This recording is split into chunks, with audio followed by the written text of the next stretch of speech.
Perezida Pasiteri Bizimungu nyuma y'intambara mu 1994 amaze kuyobora aganira n'abaturage. Banyarwandakazi muteraniye hano, ndagira ngo mbabwire uko FPR Inkotanyi umuryango utavangura abanyarwanda, nta n'umwe uvangura, nta muntu higika, nta muntu ubwira ngo kore biriya adakwiriye kubikora. Umuryango ugamije gushyira ukizana, icyo kirumvikana, kandi n'umuryango ugamije ubumwe n'ubwiyunge bw'abanyarwanda. Rero umunyarwandakazi avuga agera, ntajya agira umuntu gutera ubwoba, ntagira umuntu kunigana ijambo. Niba ufite ikibazo ukibaze, turahari turagusubiza.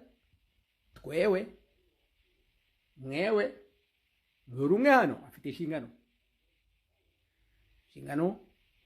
zo gufatanya tugasobanirana kandi mu mahoro, no kwishyira ukizana mu bwiyunge. Byose ibyo birakerewe kandi birashoboka.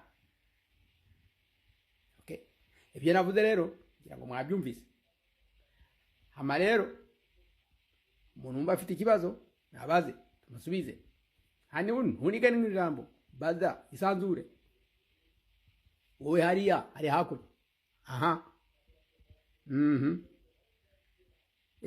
wowe kuri kumuhigika, reka kumuhigika, reka baze kuri kumuhigika, mureke bazi ikibazo cye muturage. Yego, muri ya matora nibagiwe ntibuka uko bayitaho, nayateguwe ubwo na FPR Inkotanyi, hagati ya Murigande na Fane Kagame.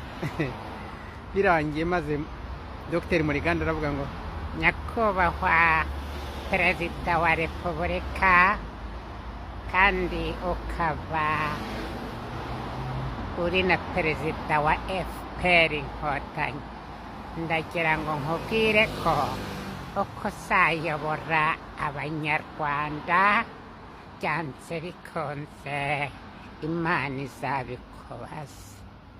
Naho afande yabuze amagambo magufi cyane. Imana nibimbaza nzabiyisubiza.